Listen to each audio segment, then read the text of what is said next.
آج کی یہ مبارک مجلس جو ختم بخاری کے تعلق سے ہے، یہ بہت ہی مبارک مجلس ہے، اور بخاری شریف ہم لوگ کہتے ہیں نام تو حضرت امام بخاری نے اس کا بہت ہی لمبا رکھا تھا۔ حضرت امام بخاری رحمۃ اللہ علیہ کے حالات زندگی آپ نے سنا ہوگا۔ انہوں نے پوری زندگی کیسے کیسے وقت گزارا، ایسا لگتا ہے کہ اللہ تبارک و تعالی جب کسی سے کام لینا ہوتا ہے تو اس کے لیے ویسے ہی حالات فراہم کر دیتے ہیں۔ حضرت امام بخاری کے والد تو بڑے محدث تھے، محدثین کبار میں سے تھے، بہت سارے محدثین نے ان سے روایتیں کی ہیں۔ امام مالک کے وہ شاگرد ہیں، حضرت عبداللہ ابن مبارک کی صحبت انہوں نے اٹھائی، صاحب ورع و تقویٰ تھے، اس درجہ صاحب ورع و تقویٰ تھے کہ انتقال کے وقت جو انہوں نے وصیت کی کہ میں نے اپنے چھوڑے ہوئے مال میں ایک درہم بھی مشتبہ نہیں چھوڑا، یعنی کسی طرح کا اشتباہ نہیں ہے، حلال مال ہے، رزق حلال کی بہت ساری برکتیں ہوتی ہیں، لہذا اسی رزق حلال سے حضرت امام مالک کی پرورش ہوتی اور رزق حلال کے اثرات پورے نسل تک پہنچتے ہیں۔ ہم سب کو اس بات کی فکر ہونی چاہیے کہ ہم رزق حلال کی فکر کریں، اس لیے کہ رزق حرام کے تو بہت سارے چانسز اور مواقع ہیں آدمی، اور آج کے زمانے میں تو اس کے مواقع اور بھی بڑھ گئے، لیکن رزق حلال کی جو نعمتیں ہیں اللہ تبارک و تعالی نظروں سے ہی دکھاتا ہے۔ چنانچہ حضرت عبداللہ ابن مبارک ہیں، ان کے والد حضرت مبارک ایک باغ میں کام کرتے تھے، انار کے باغ میں۔ ان کا مالک عام طور پہ نہیں آیا کرتا تھا، کچھ دنوں کے بعد آیا، کہا کہ دیکھو جی ذرا سا ایک انار لاؤ توڑ کے۔ لایا تو انار میٹھا نہیں تھا، دوسرے کا دوسرا توڑ کے لاؤ وہ بھی میٹھا نہیں تھا، تیسرا توڑ کے لاؤ وہ بھی میٹھا نہیں تھا۔ کہا کہ بھی اتنے دنوں سے ہمارے ہاں آپ نوکری کرتے ہو لیکن تمہیں اس کا اندازہ نہیں کہ کس درخت کا پھل میٹھا ہوتا ہے۔ تو انہوں نے کہا حضور میٹھے کے پتہ لگانے کے لیے چکھنا ضروری ہے، میں نے اتنے دنوں آپ کی نوکری کی ہے، اس کی رکھوالی کی ہے، دیکھ ریکھ کی ہے، چکھنے سے اس کا تعلق میں نے نہیں رکھا۔ انہوں نے اتنا متاثر ہوا وہ مالک کہ یہ تو بہت ہی دیانتدار قسم کا آدمی ہے، اس نے اپنی بیٹی سے جو عالمہ تھی، فاضلہ تھی، حضرت مبارک کی شادی کر دی، اور جو بچہ پیدا ہوا حضرت عبداللہ ابن مبارک پیدا ہوئے جو امیر المومنین فی الحدیث کہنا۔ رزق حلال کے تو بہت سارے اثرات، لہذا حضرت امام بخاری جن کا نام محمد، ان کے والد اسماعیل نے کہا کہ میں نے جو اسباب جو مال چھوڑے ہیں اس میں ایک درہم بھی مشتبہ نہیں، جب وہ ایک عظیم محدث بھی تھے۔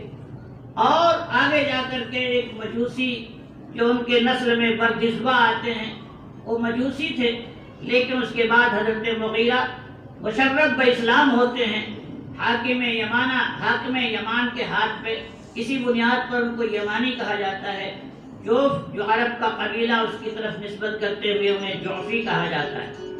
حضرت امام بخاری رحمۃ اللہ علیہ کی پرورش والدہ نے کی۔ والدہ ایک متقی پرہیزگار خاتون، لیکن بچپن ہی میں ان کی بینائی چلی گئی۔ ایک طرف تو شوہر کے جانے کا بہت ہی زیادہ صدمہ تھا، بچپن ہی میں حضرت امام بخاری کی بچپن ہی میں سائے پدری سے وہ محروم ہو گئے تھے، دوسری طرف بیٹے کی بینائی کا مسئلہ پیدا ہو گیا، بہت روئی، گڑ گڑائیں، اللہ تبارک و تعالیٰ کے حضور دعائیں کی۔ ایک روز حضرت ابراہیم علیہ السلام خواب میں آتے ہیں کہ اللہ تبارک و تعالیٰ نے آپ کے بیٹے کی بینائی کو آپ کے رونے کے نتیجے میں لوٹا دیا۔ پھر بینائی اتنی زبردست ہوئی کہ آخری رات میں مصورہ لکھ رہے ہیں، مصورہ دیکھ رہے ہیں۔ پھر اس کے بعد مکتب کی زندگی 5 سال کے بعد 10 سال کے ہوئے، 10 سال تک اللہ تبارک و تعالیٰ نے ایسی صلاحیت دی کہ آپ نے بہت ساری احادیث یاد کر لی، اور وہ زمانہ جبکہ علماء کا محدثین کا زمانہ تھا، اپنے اکابر اساتذہ سے کسب فیض کر کے انہوں نے بہت ساری حدیثیں یاد کر لی، اور ہوتے ہوتے 16 سال کا زمانہ آتا ہے، واقعات لمبے، اور 18 سال کے زمانے میں انہوں نے کتابیں لکھی، قضائے صحابہ و تابعین وغیرہ کتابیں لکھی، 23 سال کے زمانے میں آ کر کے بخاری لکھنے شروع کر دی، جبکہ اتنے زمانے میں ان کی شہرت ہو چکی تھی، تمام بڑے بڑے علماء اور محدثین بہت سارے واقعات آپ کے قوت حفظ کا امتحان لے چکے تھے۔ ایک دن اپنے استاد کی خدمت میں حاضر ہوئے، استاد نے کہا کہ کاش کی کوئی ایسی کتاب مختصر کوئی لکھ دیتا جس میں صرف صحیح حدیثیں ہوتی، ایک سبب بن گیا۔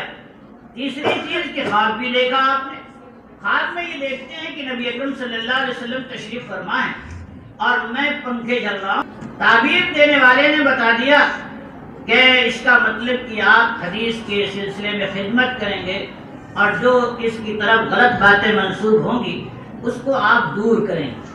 چنانچہ یہ اسباب تھے جس کے نتیجے میں آپ نے 16 سال کی مدت میں اس کتاب کو جمع کیا۔ 16 سال کی مدت ان کے لیے ہم لوگوں کے اعتبار سے تو بہت کم ہے، اتنی مدت میں کیسے اتنی ضخیم کتاب انہوں نے جمع کر دی، لیکن جس شخص کے ذہن میں 40 لاکھ حدیثیں موجود ہوں، 6 لاکھ حدیثیں موجود ہوں، 6 لاکھ حدیث سے مختصر کر کے اس کتاب کو جمع کرنا کیا مشکل ہے، اس کو اکٹھا کرتے تھے، لیکن نہیں، انہوں نے اس کے لیے چھان بین کی، سندوں کی چھان بین کی، روایت کی چھان بین کی، اور چھان بین ہی نہیں کیا، چھان بین کرنے کے بعد انہوں نے اللہ تبارک و تعالیٰ سے دعائیں کی، غسل کرتے، 2 رکعت نماز پڑھتے، استخارہ کرتے، گویا کہ یہ کہتے کہ اے اللہ، میں نے اپنے فن کے اعتبار سے تو احادیث کی جانچ کر لی ہے، فن کے اعتبار سے اور سند کے اعتبار سے تو واقعتاً یہ اس لائق ہیں کہ اس کتاب میں رکھی جائے، لیکن آپ کی طرف سے بھی مجھے اشارہ مل جاتا کہ آیا اس حدیث کو میں اپنی اس کتاب میں رکھوں یا نہ رکھوں۔ ایک تو یہ سلسلہ، پھر اس کے بعد انہوں نے جگہ جگہ عناوین قائم کی، جس کو ترجمۃ الباب علماء کہتے ہیں۔ ان عناوین کے قائم کرنے کے ساتھ ساتھ اس حدیث کے ساتھ مطابقت، اس سے کیا مسئلہ نکلتا ہے، کیا اس سے مسئلہ مستنبط کیا جا سکتا ہے۔ فقہ البخاری فی تراجمہ کہا جاتا ہے، یعنی امام بخاری کی فقہ کو اگر جاننا ہے تو ان کے تراجم میں غور کیجیے، تراجم میں اگر آپ غور کریں گے تو اس کے نتیجے میں ان کے فقہ اور تفقہ کا آپ کو اندازہ لگ جائے گا۔ اس کے لیے بھی آپ نے کوشش کی، 2 رکعت نماز پڑھتے، اللہ سے استخارہ کرتے، اور استخارہ کر کے دعا چاہتے، اللہ تعالیٰ کی طرف سے اشارہ طلب کرتے کہ کچھ تو ملے کہ میں اس میں کیا لکھوں، کون سی حدیث جمع کروں اور کون سا عنوان قائم کروں۔ اس طریقے سے اس اہتمام کے ساتھ انہوں نے اس کتاب کو، اور یہی نہیں، مکہ میں بھی لکھا، مدینے میں لکھا، اور مدینے میں تو ترجمۃ الباب اس طرح سے لکھا کہ نبی اکرم صلی اللہ علیہ وسلم کی قبر مبارک اور منبر کے درمیان بیٹھ کر لکھا، اس اہتمام سے۔ آج تو کوئی جا نہیں سکتا، تھوڑا سا وقت ملتا ہے، لیکن وہ زمانہ تھا جب کہ اطمینان سے بیٹھ کر کے وہاں کتاب لکھی جا سکتی، تو یہ مبارک کتاب اس اہتمام سے لکھی گئی۔ اور حضرت امام بخاری رحمۃ اللہ علیہ نے جب اس کتاب کو مکمل کیا تو اپنے کچھ اہم اساتذہ اور اکابر کی خدمت پیش کیا، حضرت یحییٰ ابن معین، حضرت علی ابن المدینی جو ان کے خاص استاد ہیں، حضرت احمد ابن حنبل، ان حضرات نے اسے پاس کیا اور اس کی اہمیت کو اجاگر کیا۔ پھر دھیمے دھیمے یہ کتاب عام کی اور ہوتی گئی، اور اس کی برکتیں بھی عام ہوتی گئیں، علماء نے اسے قبول کرنا شروع کر دیا، حالانکہ آپ تو عجمی تھے، فارسی تھے، اور یہ اتفاق ہے کہ وطنی اعتبار سے ہمارے تمام سہائے ستہ کے لوگ یہ فارسی ہی علاقے میں رہے، کوئی بخارا کا جو ازبکستان وغیرہ کا علاقہ ہے، مسلم نیشاپور کے رہنے والے جو ایران کا علاقہ ہے، کوئی قزوین کا رہنے والا ابن ماجہ قزوینی، قزوین کے جو ایران کا حصہ ہے، نسا جو ترکمانستان کا علاقہ ہے، تو یہ ازبکستان، ایران اور ترکمانستان، انہی علاقوں کے رہنے والے یہ لوگ تھے، اور انہوں نے علم حدیث کے اندر اس درجہ اعلیٰ مقام حاصل کیا کہ پوری دنیا نے اسے تسلیم کیا، کیا عرب کیا عجم، حالانکہ عجمیوں کو عرب حضرات بہت خاطر میں نہیں لایا کرتے تھے، اس لیے کہ ہماری زبان ان کے نزدیک کوئی قابل اعتبار نہیں ہے۔ عجمی ہم گونگے ہیں، عجمی کے معنی گونگے ہوتے ہیں، ہم عجم گونگے ہیں، یعنی ہمارے اندر صلاحیت نہیں بات کہنے کی، معافی ضمیر کی ادا کرنے کی، ہمارے پاس نہ تعبیرات ہیں نہ محاورات ہیں، ہماری زبان میں کوئی زبان ہے اور نہ کہنے کا وہ سلیقہ ہے۔ ہاں عربی زبان واقعتاً اصلاحات ہے بھی، واقعتاً عربی زبان جو لوگ عربی زبان جانتے ہیں وہ جانتے ہیں کہ اس کے اندر لغات میں کتنی زیادہ گہرائی ہے اور گہرائی ہے، اس کے محاورات و مترادفات میں کتنی وسعتیں ہیں، تعبیرات کا کیا کہنا، اس زبان کا کوئی مقابلہ نہیں کیا جا سکتا۔ السنہ اخرى اس کا زمانے کی جتنی بھی زبانیں ہیں کوئی اس کا مقابلہ نہیں کر سکتی، لیکن اس کے باوجود تمام دنیا نے امام بخاری کی اس کتاب کو قبول کیا، کیا عرب کیا عجم کیا مشرق کیا مغرب، جبکہ فارسیت کا اثر اتنا رہا کہ ایک جگہ لکھتے لکھتے لفظ ہم جو فارسی کا لفظ ہے، جو فارسی حضرات جاننے والے آج بھی بہت سارے لوگ ہیں جو فارسی جانتے ہیں، اور بولا ہم لفظ جو کہ عربی فارسی لفظ ہے اور اس بخاری کے اندر لکھ دیا انہوں نے، اور آج تک وہ موجود ہے۔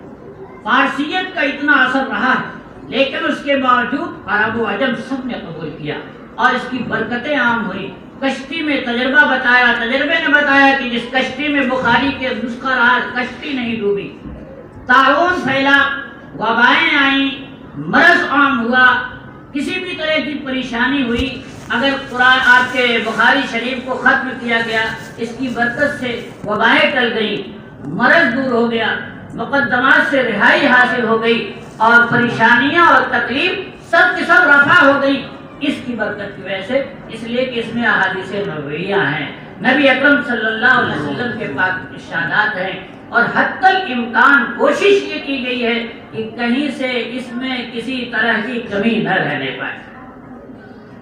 حتیٰ کہ جب حضرت امام بخاری رحمۃ اللہ علیہ کا انتقال ہوتا ہے تو ان کے قبر کی مٹی میں خوشبو پیدا ہو جاتی ہے، اور اس درجہ خوشبو پیدا ہوتی ہے ظاہر ہے کسی کا نتیجہ، حدیث کا نتیجہ، نبی اکرم صلی اللہ علیہ وسلم سے وابستگی کا نتیجہ، شب و روز جس کا مشغلہ ہو، قال اللہ و قال النبی صلی اللہ علیہ وسلم، اس کا نتیجہ خوشبو پیدا ہو جاتی اور لوگ مٹی لے لے کر کے جانے لگتے، ہوتے ہوتے مٹی پھر لا دی جاتی، پھر مٹی ہٹا دی جاتی، کسی بزرگ کی دعا سے یہ کیفیت ختم۔ یہ ہے احادیث نبویہ کی برکت، اور یہ ہے اس کتاب عظیم کی برکت۔ اور آج بھی جس اہتمام سے اس کتاب کو پڑھا پڑھایا جاتا ہے، اس کی جو شرحیں لکھی گئی اور لکھی جاتی رہی ہیں اور لکھی جاتی رہیں گی، ایسی توجہ ایسا انہماک اور دوسری کتاب کے ساتھ نہیں ہوا، اس لیے یہ ایک عظیم کتاب ہے۔ عزیز طالبات، آپ کو اللہ تبارک و تعالیٰ نے موقع عنایت فرمایا، بلا شبہ اس کی آپ قدر کریں، آپ نے جو اپنے اساتذہ سے پڑھا ہے اس کو بھی محفوظ رکھیں اور مزید اپنے مطالعہ وغیرہ کی کیفیتوں کو جاری رکھیں۔ کچھ کتابوں کا سلسلہ تو ضرور ہونا چاہیے، اس لیے کہ بغیر مطالعے کے علم کے اندر اضافہ نہیں ہوتا۔ یہ فراغت تو رسمی فراغت ہے جو رہنمائی کے لیے ہوا کرتی ہے، ورنہ حقیقت میں تو آدمی کبھی بھی فارغ نہیں ہوتا، کبھی بھی فراغت اس دنیا کے مشاغل سے امور سے نہیں ہوا کرتی، پھر تعلیم سے اور تعلیم نبوی سے کہاں تک ہو سکتی ہے۔ بہرحال اس کتاب کو حضرت امام بخاری رحمۃ اللہ علیہ نے جب شروع کیا تو سب سے پہلے انما الاعمال بالنیات کی ایک حدیث مختصر سی پیش کی، بہت ہی عام حدیث ہے، ہم سب جانتے ہیں، اور شروع ہی میں پیش کر کے گویا کہ قاری کو، طالب کو، استاذ کو، جو بھی اس کو پڑھنے والا ہے سب کو متنبہ کر دیا کہ آپ حضرات کو نیتوں کو درست رکھنا چاہیے۔ نیت اگر درست ہے تو پھر اللہ تبارک و تعالیٰ کے ہاں اس کا درجہ بلند ہے۔ اگر نیت درست نہیں ہے، صرف ہم اگر اس لیے پڑھیں کہ ہم عالم بن جائیں، ہم قاری بن جائیں، دنیا ہمارا اعزاز کرے، ہمارا احترام کرے، ہماری قابلیت کا شعرہ ہو جائے، ایسا بالکل غلط ہے۔ ہونا تو یہ چاہیے کہ اللہ تبارک و تعالیٰ پھوٹی پھوٹی جو خدمت ہم سے لے رہا ہے اسے قبول فرما لے، لہذا نیتوں کی اصلاح تو پہلے ہو جانا چاہیے۔ کبھی کبھی ایسا ہوتا ہے کہ کہ آدمی چھوٹا سا کام کرتا ہے، نیت اگر بڑی ہوتی ہے اللہ تبارک و تعالیٰ اس کی وجہ سے اس کی مغفرت فرما دیتے ہیں۔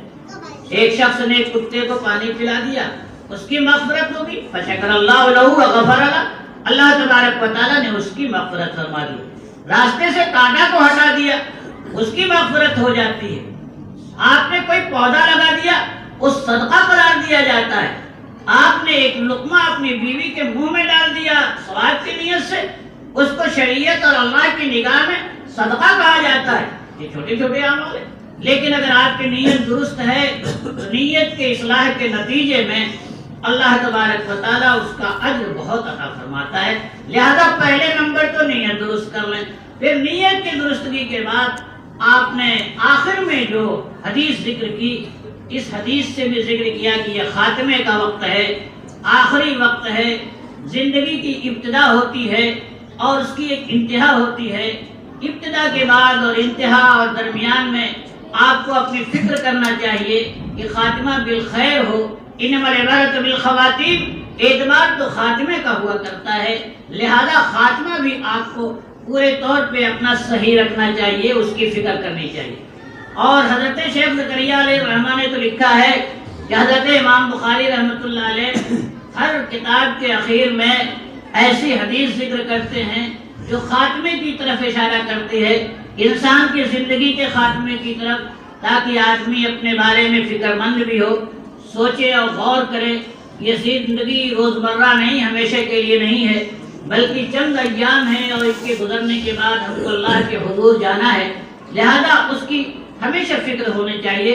الدنیا مزرعۃ الآخرہ، یہ دنیا تو مزرعۃ آخرہ ہے، آخرت کی کھیتی ہے۔ آج جو بو گے وہ کاٹو گے کل، آدمی کا یہ نظام زندگی ہے۔ اس لیے حضرت امام بخاری رحمۃ اللہ علیہ نے اسی اعتبار سے اپنی اس کتاب کا نظام بھی بنایا۔ آخری جو باب قائم کیا اور آخری جو کتاب انہوں نے لکھی کتاب التوحید، اور اس کے بعد آخری جو باب قائم کیا، اس میں بھی یہ آخری ایام کے اور آخری اوقات کے مراحل ہیں، اور اس میں اس بات کی طرف کہ بندہ ہمیشہ اس کی طرف متوجہ ہے۔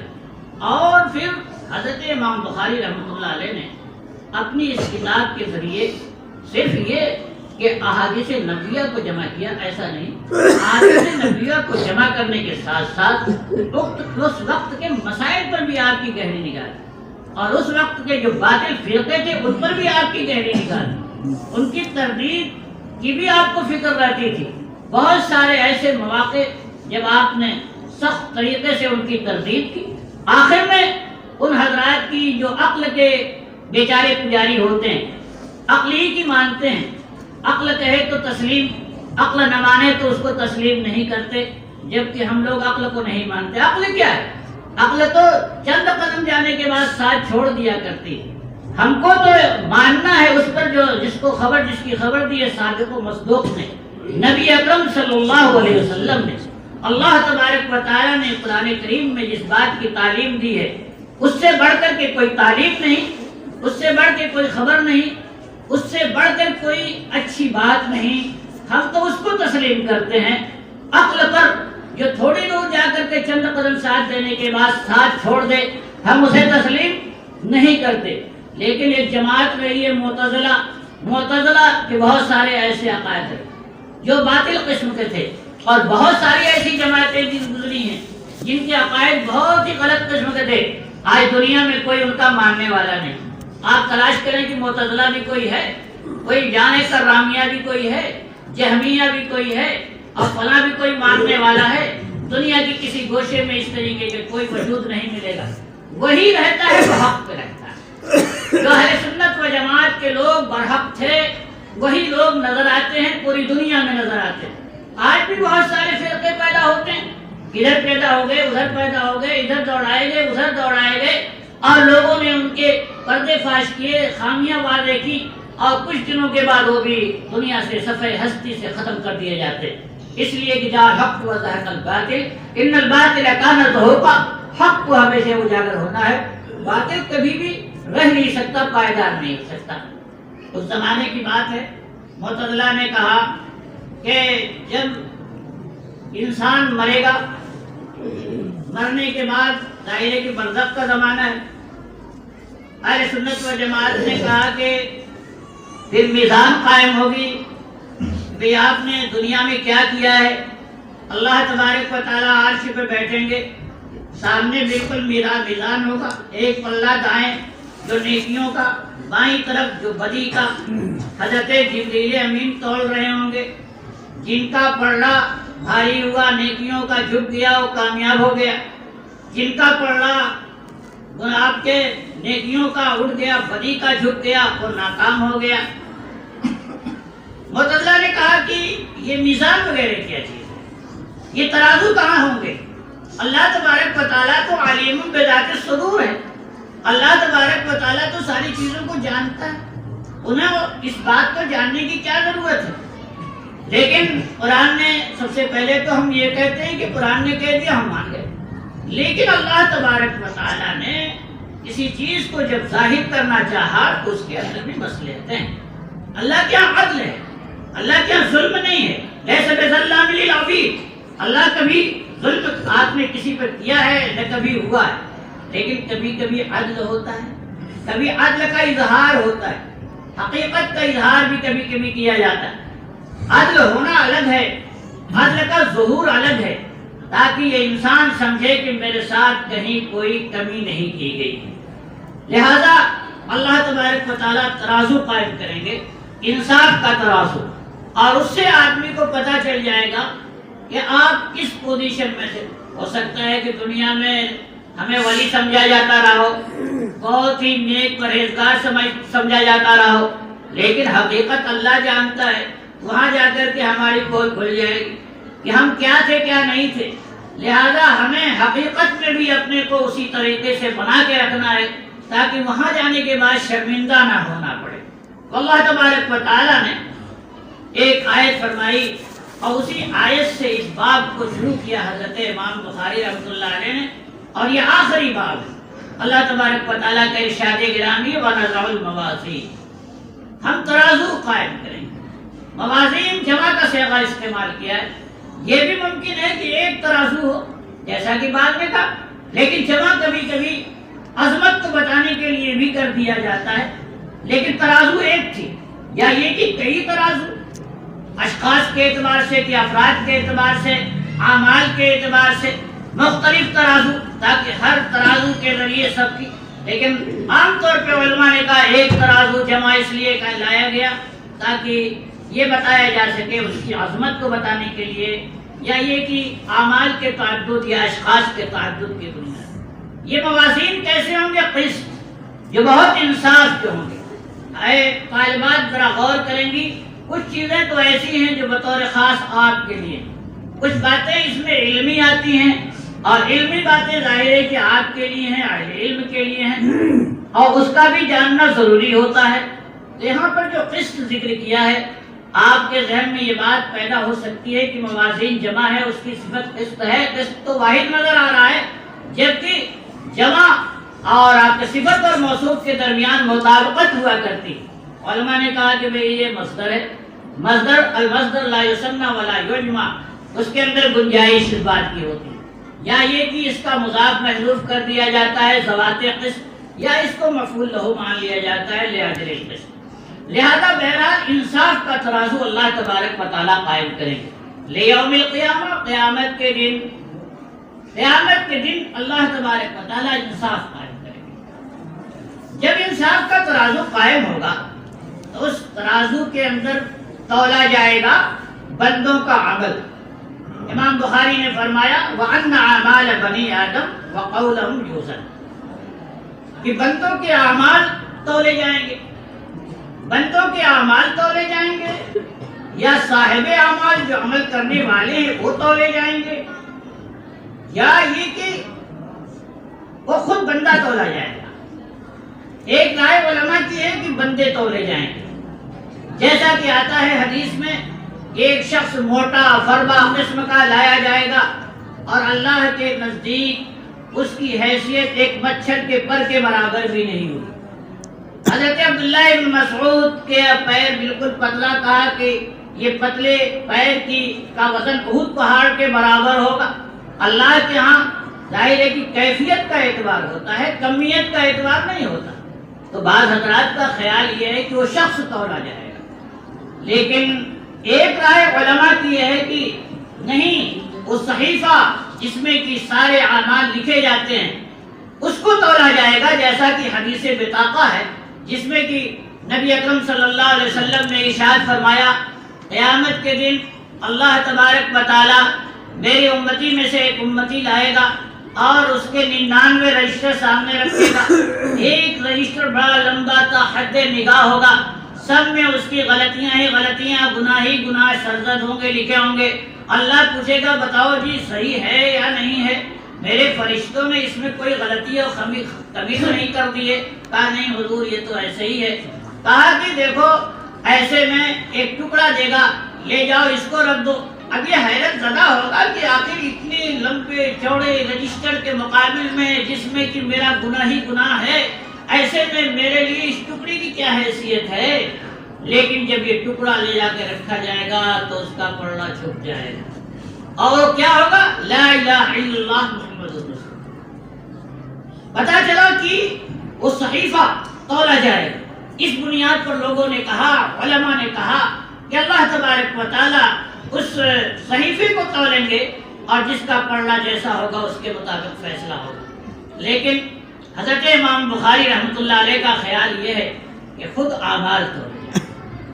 اعمال میں تو قول بھی ہے، بات بھی ایک عمل ہی ہے، لیکن کبھی کبھی الگ سے ایک ذکر کر دیا جاتا ہے، اس میں بھی کوئی وجہ ہوتی ہے۔ آدمی کے عمل سے تو مختلف اعضاء سے گناہ صادر ہوتے ہیں، آدمی ہاتھ سے ہوتا ہے، آنکھ سے گناہ سرزد ہوتا ہے، پیر سے گناہ سرزد ہوتا ہے، مختلف اعضاء سے گناہ سرزد ہوتے ہیں، لیکن یہ منہ جو ہے نا، یہ زبان، اس زبان سے نہ جانے کتنے گناہ سرزد ہوتے ہیں۔ تو قول بھی کہا کہ تمہارا قول بطور خاص تولا جائے گا تاکہ اس سے بھی تمہیں محفوظ رہنا چاہیے۔ اپنے اعمال کی بھی فکر کیجئے، اپنے اعضاء کی بھی فکر کیجئے، اپنے اقوال کی بھی فکر کیجئے، اپنی زندگی کے تمام گوش و سب کے حالات کی فکر کیجئے کہ ہم سے کوئی ایسا کام نہ سرزد ہونے پائے کہ بعد میں اللہ کے حضور جانے کے بعد جب یہ تولے جائیں تو تولنے کے نتیجے میں ہمیں شرمندہ ہونا پڑے۔ تو اللہ تبارک و تعالیٰ کے حضور یہ سب کے سب تولے جائیں۔ حالانکہ ان عقل کے پجاریوں نے کہا کہ صاحب یہ اعمال کیا چیز ہیں؟ اعمال تو دکھائی نہیں دیتے، تولی تو وہ چیز جاتی ہے جو دکھائی دے، جس میں اندر جسم ہو، اور یہ تو ختم ہو جاتے ہیں۔ ختم ہونے کے بعد بھی اگر ہم اسے واپس لوٹا دیں تو پھر آخر تولے کیسے جائیں گے؟ بے ایسا بھی تو ہو سکتا ہے اللہ تبارک و تعالیٰ ہر چیز پہ قادر ہے، اس کے اندر جسم پیدا کر، نہیں تو کسی جسم میں ڈال دے۔ اور پھر آج کا کیا مسئلہ ہے؟ آج تو ہم ہر چیز کو تولا جاتا ہے، حرارت کو تولا جاتا ہے، برودت کو تولا جاتا ہے، شوگر کو ناپا جاتا ہے، کولیسٹرول کو ناپا جاتا ہے، ہمارے انگ کو ناپا جاتا ہے، جو ہماری نظروں کے سامنے نہیں ہے۔ اس پوائنٹ پہ کیا چل رہا ہے اس کو ہم ناپ رہے ہیں۔ تو ساری چیزوں میں آج وہ چیزیں نظر سمجھنا آسان ہے۔ ایک جی بی میں نہ جانے کتنی چیزیں محفوظ کر دی جاتی ہیں۔ پہلے تو آپ کو شکایت تھی کہ لوح محفوظ میں کتنی چیزیں داخل کی جا سکیں گی، اشارے ثواب کہاں سے ہوگا؟ لیکن آج تو دیکھیے لاشعوری نظام ہے، یہاں سے لے کے دنیا کے کسی حصے میں آپ گفتگو کر سکتے ہو۔ تو سائنس کی ترقیات نے تو ہمیں قرآن و حدیث کے سمجھنے میں بے حد مدد پیدا کر دی، لہذا قول کی بھی اور اسی طریقے سے آپ کے قول کی بھی اور عمل دونوں کے سب وزن کیا جائے گا۔ حضرت امام بخاری رحمۃ اللہ علیہ محدث بھی تھے، مفسر بھی تھے۔ ان کا ایک مزاج ہے، جہاں قسط لفظ آیا تو قرآن کی دوسری آیتوں کی طرف جو ان کا ذہن جانے لگا، وزنوا بالقسطاس المستقیم کی طرف ذہن چلا گیا اور انہوں نے قسطاس کا ایک لفظ چھیڑ دیا، کہا کہ القسطاس العدل بالرومی ہے۔ قسطاس کے معنی عدل کے ہیں، انصاف کے ہیں، رومی زبان میں۔ اب یہاں سے علماء کے درمیان ایک دوسرا مسئلہ پیدا ہو گیا، کیا قرآن کریم کے اندر غیر عربی الفاظ بھی ہیں یا سارے کے سارے عربی الفاظ ہیں؟ حضرت مجاہد کے ذریعے حضرت امام بخاری نے تفسیر بیان کی ہے۔ حضرت امام بخاری تو خود مفسر تھے، چاہتے تو خود تفسیر بیان کر سکتے تھے، لیکن انہوں نے سلف پر اعتماد کیا۔ پتا چلا کہ تفسیر میں سلف پر اعتماد کرنا چاہیے، تفسیر بالرائے اپنی طرف سے تفسیر دینا مناسب کسی طریقے سے نہیں ہے۔ نبی اکرم صلی اللہ علیہ وسلم نے فرمایا کہ جو شخص من قال فی القرآن برائہ فلیتبوأ مقعدہ من النار، جو شخص کے قرآن کی تفسیر از خود کرے تو اسے اپنا ٹھکانہ جہنم بنا لینا چاہیے۔ حضرت امام بخاری رحمۃ اللہ علیہ نے اعتماد کیا حضرت امام مجاہد پر۔ امام مجاہد شاگرد ہیں حضرت ابن عباس کے۔ ابن عباس سے انہوں نے تفسیر پڑھی ہے 3 مرتبہ۔ حضرت ابن عباس نبی اکرم صلی اللہ علیہ وسلم کے خاص شاگرد ہیں۔ اللہ علمہ الکتاب، ان کے لیے نبی اکرم صلی اللہ علیہ وسلم نے بطور خاص دعا فرمائی ہے۔ تو حضرت ابن عباس، حضرت مجاہد اور اسی طریقے سے حضرت سعید بن جبیر، حضرت اکرمہ، ان حضرات کا خیال یہ ہے کہ نہیں، کچھ الفاظ غیر عربی بھی قرآن کے اندر ہیں، لیکن 1-2 الفاظ سے قرآن کی عربیت پر کوئی فرق نہیں آئے گا۔ لیکن اکثر حکم ہمیشہ حکم لگتا ہے اکثریت۔ لیکن دوسری طرف حضرت امام شافعی ہیں جو فقیہ بھی ہیں، بہت بڑے لغت کے امام بھی ہیں۔ حضرت امام شافعی ہیں، ابن جریر طبری ہیں، اور بھی دوسرے حضرت ابو عبیدہ ہیں۔ ان حضرات کا خیال یہ کہ نہ، قرآن کے اندر جو کچھ بھی ہے عربی ہے، بلسان عربی مبین، قرآن عربیہ، عربی ہی الفاظ ہوں گے، غیر عربی الفاظ کا اس میں شائبہ نہیں ہو سکتا۔ حضرت امام شافعی رحمۃ اللہ علیہ نے۔ لیکن تیسری ایک رائے ایسی بھی آئی کہ ہیں تو کچھ الفاظ ایسے جو عربی تو نہیں ہیں، لیکن قرآن کے اندر جب استعمال کر لیا گیا تو اب عربیت آ گئی۔ کبھی کبھی توارد لغات کی بنیاد پر، کبھی تصرف فی اللغات کی بنیاد پر، لغتوں میں تصرف کی بنیاد پر انہیں عربیت کا درجہ دے دیا جاتا ہے، اور اس طریقے سے یہ عربی ہی الفاظ مانے جائیں۔ حالانکہ ہمارے بعض علماء نے پھر گننا شروع کر دیا۔ حضرت ابن حجر اسقلانی نے کہا کہ 14 الفاظ غیر عربی ہیں، حضرت علامہ سیوطی نے کہا 27 ہیں، حضرت علامہ سیوطی نے کہا 72 ہیں، اور اس طریقے سے بہت سے الفاظ کی نشاندہی کی۔ لیکن جب ایک لفظوں کا معاملہ یہ ہے کہ بہت سے الفاظ ہوتے ہیں کہ ایک زبان میں استعمال ہوتے ہیں، وہی الفاظ دوسری زبان میں بھی استعمال ہوتے ہیں، تیسری زبان میں بھی استعمال ہوتے ہیں، کبھی ایک لفظ مختلف زبانوں میں استعمال کیے جاتے ہیں، لہذا اس سے کوئی فرق نہیں پڑتا۔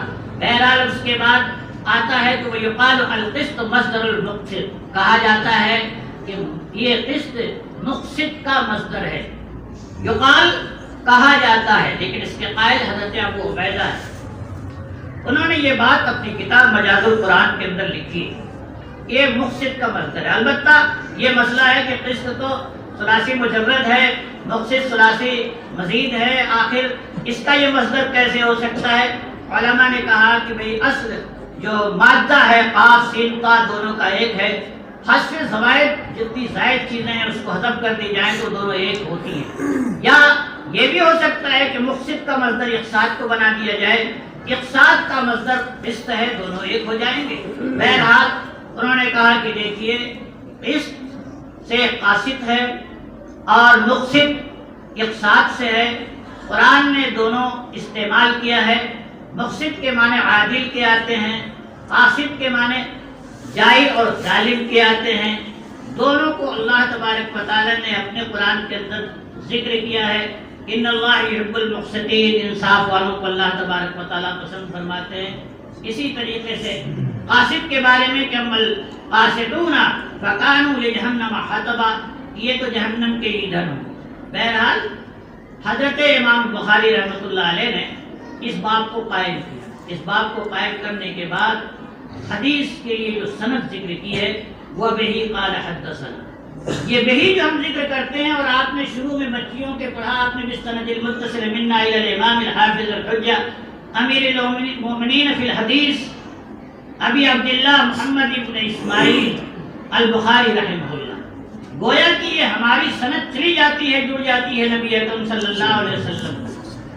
حضرت امام بخاری ہم سے امام بخاری تک امام بخاری نے نقل کر دیا اپنی کتاب کے اندر سمجھے، جیسے ہم نے پڑھا مولانا نصیر احمد خان صاحب سے، اور جلد اول بھی اور جلد ثانی بھی۔ جلد ثانی کا ابتدائی کچھ حصہ مفتی محمود صاحب رحمۃ اللہ علیہ نے پڑھایا ہے، اب کتنے دنوں پڑھایا ہے یہ تو یاد نہیں ہے، لیکن شروع میں کچھ دنوں انہوں نے پڑھایا، لیکن آپ کا عارضہ ہو گیا تھا اور آپریشن کے لیے آپ کلکتہ چلے گئے تھے، پھر اس کے بعد مولانا نصیر خان صاحب نے دونوں جلدیں مکمل کرائیں.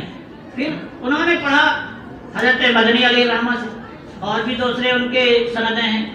حضرت مدنی نے حضرت گنگوئی حضرت شیخ الہند سے پڑھا، حضرت شیخ الہند نے حضرت نانوتوی حضرت گنگوئی سے پڑھا، انہوں نے عبد الغنی مجددی سے پڑھا، انہوں نے محمد اسحاق الدہلوی سے پڑھا، انہوں نے شاہ عبد العزیز سے پڑھا، انہوں نے شاہ ولی اللہ محدث دہلوی سے.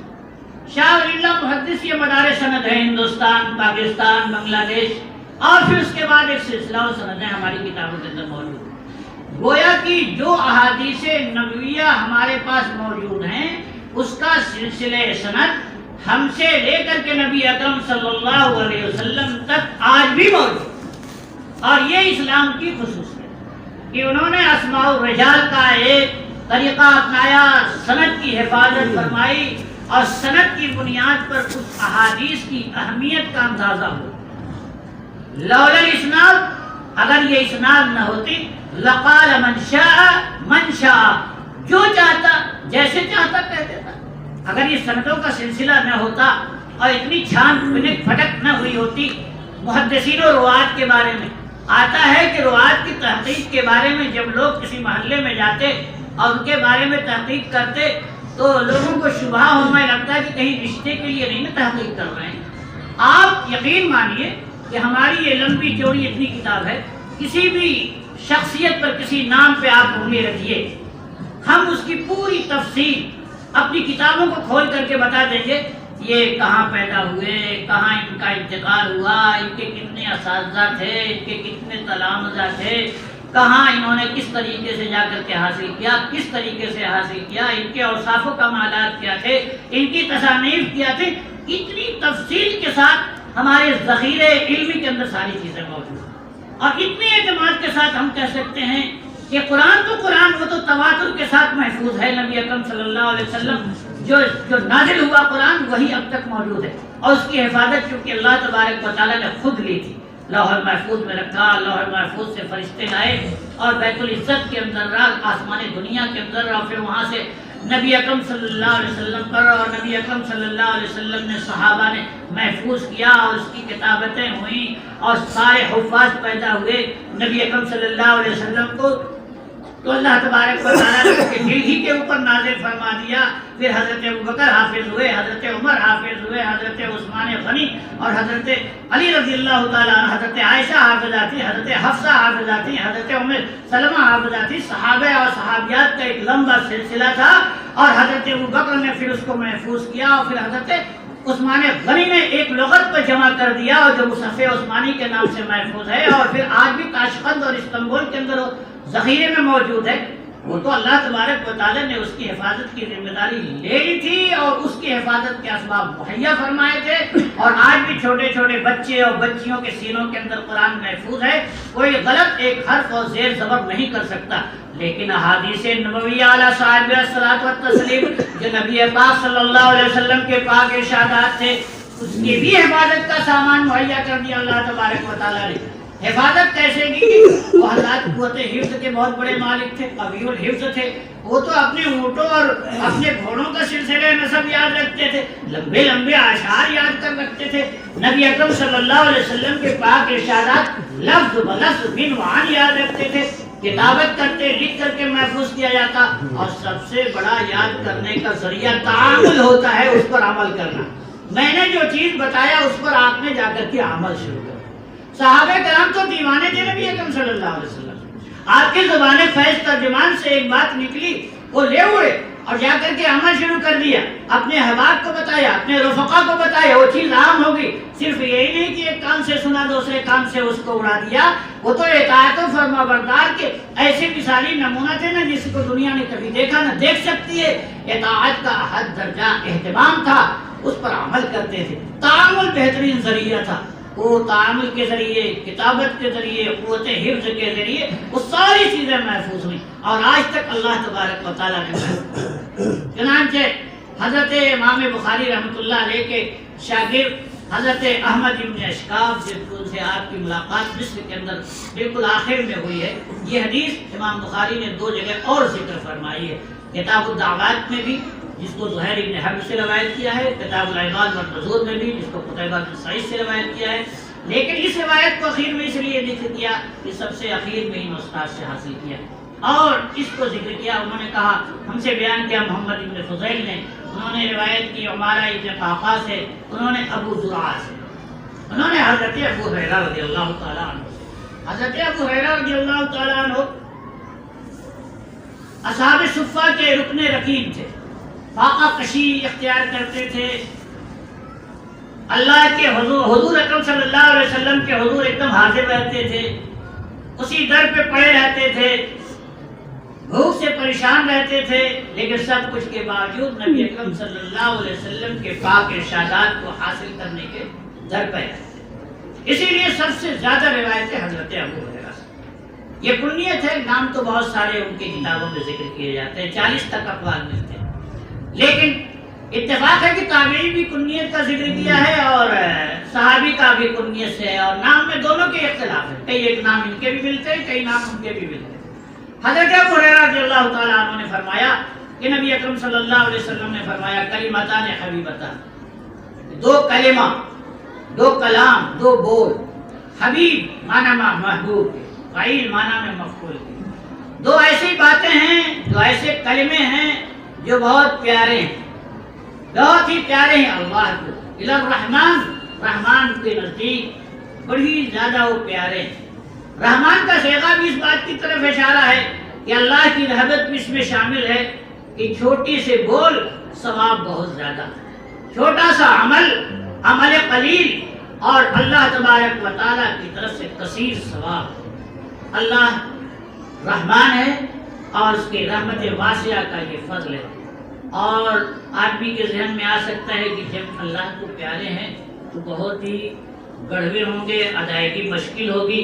کہا کہ نہیں، خفیفتان علی اللسان، زبان پر بہت ہی سہل اور آسان ہے، ادائیگی کوئی مشکل نہیں، نہ شدت کے حروف ہیں، نہ استعلاء کے، نہ کسی اور طرح کی عبارت کے اندر ایسی کوئی پیچیدگی ہے کہ جس کو کوئی ادا نہ کر سکے۔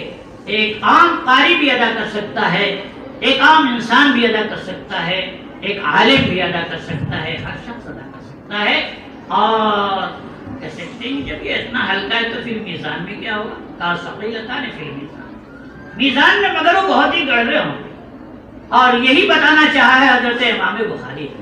اور آیت جو انہوں نے ذکر کی وَنَضَعُ الْمَوَازِينَ الْقِسْطَ لِيَوْمِ الْقِيَامَةِ، اس کی تائید اس حدیث سے ہو، اور شاید انہوں نے جو کہا تھا کہ ان اعمال بنی آدم وقولہم یوزن، اعمال کے بعد جو قول کا لفظ استعمال کیا کہ عمل سے متعلق کوئی ایسی حدیث جو ان کے شرط کے اوپر نہ اترتی ہو، ایسا ذکر نہ کر کے قول سے متعلق حدیث ذکر کیا۔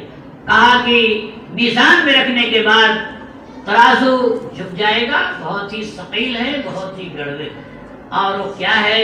سبحان اللہ و بحمدہ، سبحان اللہ۔ یہ تو ایسا جملہ ہے، ایسا قول ہے، اسے ہر شخص یاد رکھ سکتا ہے۔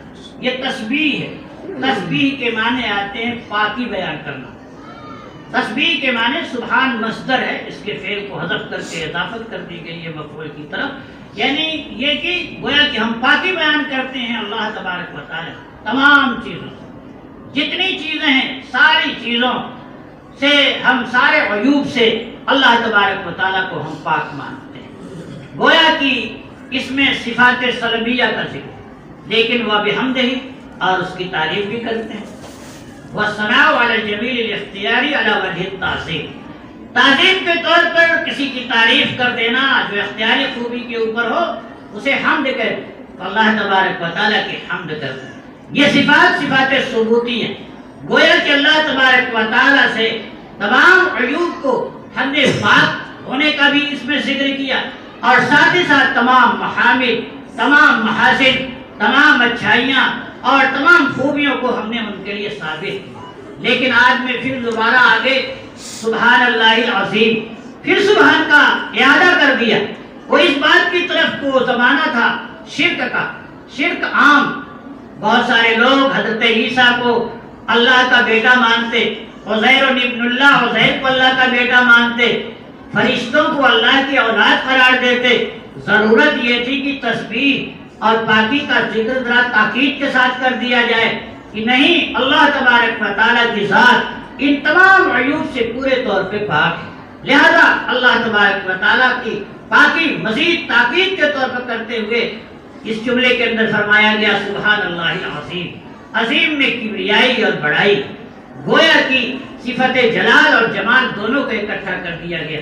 اور جلال اور جمال جب دونوں ایک جگہ جمع ہو جاتے ہیں، رعب اور محبت دونوں جمع ہو جائے، خوف اور محبت دونوں جمع ہو جائے تو خشیت کا پہلو پیدا ہو جاتا ہے۔ تو اس طریقے سے اس چھوٹے سے جملے میں جس کو ہم تسبیح کہتے ہیں، یہ تسبیح کفارہ مجلس ہے کہ اگر مجلس کے اندر بیٹھنے کے نتیجے میں کچھ غلط سلط باتیں بھی منہ سے نکل آئی ہوں تو اس کو آخر میں آپ پڑھ لیں، پڑھنے کے نتیجے میں تمام گناہیں اللہ تبارک و تعالیٰ معاف فرما دیتے ہیں۔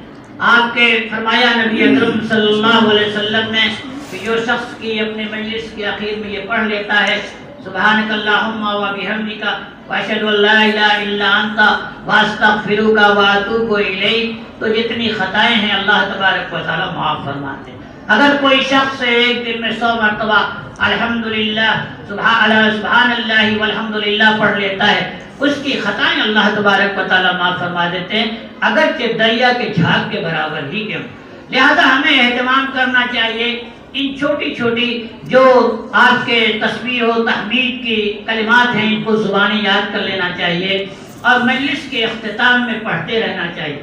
گویا کہ حضرت امام بخاری رحمۃ اللہ علیہ نے آخر میں اس بات کی طرف لکھ کر کے ذکر فرمایا کہ میں نے اتنی مفصل کتاب لکھی ہے، ممکن ہے بشری تقاضے کے تحت اس میں خامیاں بھی در آئی ہوں، غلطیاں بھی ہو گئی ہوں، بھول چوک سے مبرہ نہیں ہو سکتا کوئی انسان، لہذا اللہ مجھے اس سے معاف اسے درگزر فرما دی۔ پھر گزشتہ کس سے نہیں ہوتی، غلطیاں کس سے نہیں ہوتی۔ لہذا اس طریقے سے حضرت امام بخاری رحمۃ اللہ علیہ نے اپنی اس کتاب کے اخیر میں اس حدیث کو بیان کر کے جہاں باطل عقائد کی بہتری کی ہے، وہیں ہم مسلمانوں کو اس بات کی تاکید کی ہے کہ آپ کو اپنے اعمال کی، اپنے اقوال کی، اپنی زندگی کے شب و روز کی بھی فکر کرنی چاہیے اور اس دن کی بھی فکر کرنی چاہیے جس دن کے لیے تو سب کو جانا ہے، جہاں سب کو گزرنا ہے، اور وہاں سے تو کسی کو مفر نہیں، کیا عالم کیا جاہل، کیا غریب کیا امیر، ہر فرد کو وہاں سے گزرنا ہے۔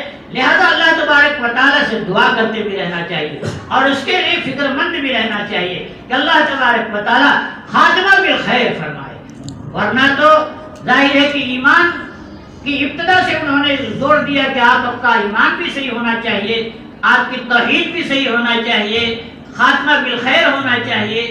حضرت امام بخاری رحمۃ اللہ علیہ نے اس کتاب کے اندر گویا کی تمام افراد انسانی کو ایک اچھا پیغام دیا۔ عزیز طالبات، آج کا یہ موقع جو آپ کے لیے بہت ہی سنہرا موقع ہے اور یادگار لمحہ ہے، اس لمحے کو ہر شخص یاد کرتا ہے، بلکہ اس دن کے لیے دن گنے جاتے ہیں۔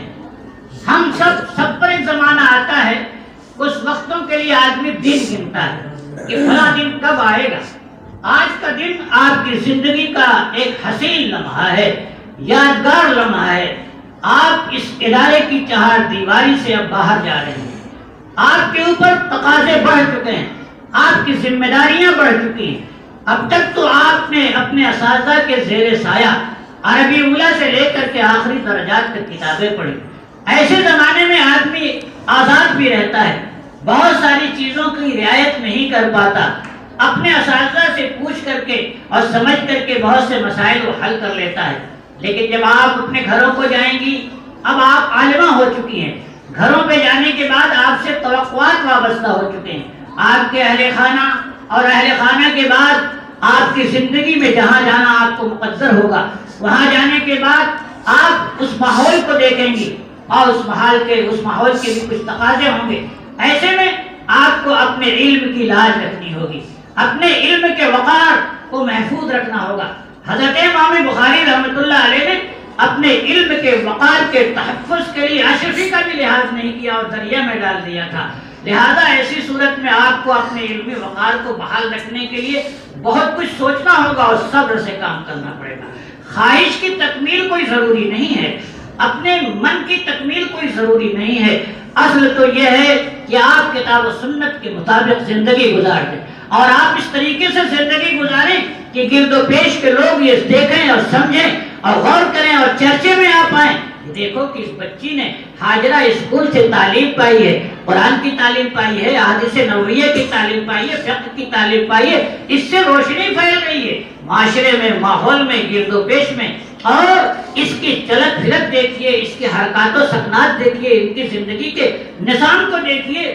صبح کا اٹھنا، شام کو جاگنا، نمازوں کی پابندی اور دوسرے اور بھی جو احوال ہیں اس کو پورے طور پہ گزارنا، یہ ذمہ داری بڑھ جاتی ہے. مقربانہ بیش قوت حیرانی، قریب والے لوگوں کے لیے پریشانی زیادہ ہوتی ہے.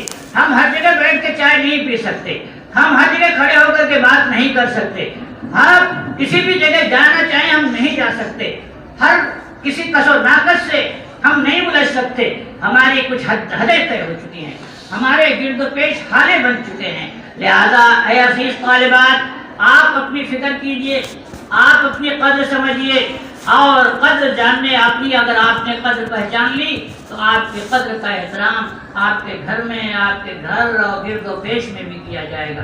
اور اس سلسلے میں آج کا زمانہ جو اتنی آزادی کا زمانہ ہو چکا ہے اور جو میڈیا نے جتنی فحشکاری پھیلا دی ہے اور یانیت پھیلا دی ہے، اللہ کا فضل ہے ابھی بھی ہمارا معاشرہ بہت حد تک محفوظ ہے، لیکن آپ کو مزید اس کی حفاظت کی ذمہ داری دے دی جا رہی ہے. لہذا آپ چاہیں گی تو آپ اپنے معاشرے کو سدھار لیں گے. یہ جو میڈیا ہے، یہ جو موبائل آج کا زمانہ ہے، اس موبائل سے جہاں نفع ہے نقصان اس سے زیادہ ہے. بلا شبہ نفع بھی ہے اور اچھی چیزیں اس کے اندر موجود ہے، لیکن اچھی چیزوں کو لیتا کون ہے؟ آدمی تو بھاگتا ہے ان چیزوں کی طرف جس میں طبیعت اس کی مائل ہوتی ہے. لہذا ہمیں چاہیے کہ ہم اپنے اساتذہ کی لاج رکھیں، اپنے والدین کی لاج رکھیں. نہ جانے کتنی محنتوں سے اور کتنے جتن سے آپ کو اتنی فرصت دی اور آپ آج زیور علم سے آراستہ ہو کر کے یہاں سے رخصت ہو رہی ہیں. لہذا آپ اپنی قدر کیجئے، اپنی کتابوں کی قدر کیجئے، اپنے اساتذہ کی قدر کیجئے، اس ادارے کی قدر کیجئے اور اس کی لاج رکھیے اور ان طریقوں کو اپنائیے جو حضرت عائشہ کی زندگی پڑھیے، حضرت ام سلمہ کی پڑھیے، صحابیات کی پڑھیے، ازواج مطہرات کی زندگی پڑھیے. ساری کتابیں اردو میں ہیں، عربی میں ہیں. آپ تو ماشاءاللہ عربی سے بھی آراستہ ہو چکی ہیں اور جو آپ نے عبارتیں پڑھی، میں بلا کسی کے مبالغے کے کہتا ہوں کہ میں بہت خوش ہوا کہ آپ نے بہت اچھی عبارت پڑھی اور بہت ڈھنگ سے پڑھی. صرف یہ نہیں کہ ایک دو جو ہے طالبہ نے پڑھا، بلکہ سبھی طالبات نے، کیونکہ ہم تو اسی میدان کے ہیں، مختلف جگہوں پہ جانا ہوتا ہے. اپنی بچیوں کو بھی پڑھاتے ہیں، بچوں کو پڑھاتے ہیں، بخاری دیکھتے سنتے رہتے ہیں. بلکہ ہمارا تو تجربہ یہ ہے کہ طالبات زیادہ یکسوئی کے ساتھ پڑھتی ہیں طلبہ کے بالمقابل، اس لیے کہ ہم کو دونوں کو پڑھانے کا موقع ملتا ہے. لہذا ایسی صورت میں ہمیں اس کی بھی میں آپ کو مبارکباد پیش کر دوں. اس میں یہ آپ کے اساتذہ کی محنتیں بھی جھلک رہی ہیں. یہ سب کی سب جو کچھ چیزیں اساتذہ کی طرف جاتی ہیں، لیکن آپ کی محنت اور آپ کی توجہ، دلچسپی، انہماک، یکسوئی اور لگن بھی آپ بتلاتی ہے کہ آپ کو اس سے کس درجے لگاؤ اور تعلق ہے. لہذا عزیز طالبات، وقت ہمارا ختم ہو رہا ہے اور میں نے اپنی باتوں کو جہاں تک ہو سکا اختصار سے پیش کرنے، باتیں تو بہت ساری ہیں، اختصار سے پیش کرنے کی کوشش کی ہے. اللہ تبارک و تعالیٰ آپ کے علم کو قبول فرمائے، آپ کے آنے کو قبول فرمائے، آپ کے اس پروگرام کو قبول فرمائے، اس ادارے کو قبول فرمائے، اساتذہ کی محنتوں کو قبول فرمائے. ہم سب کو اپنی حفاظت اور امان میں رکھے. وآخر دعوانا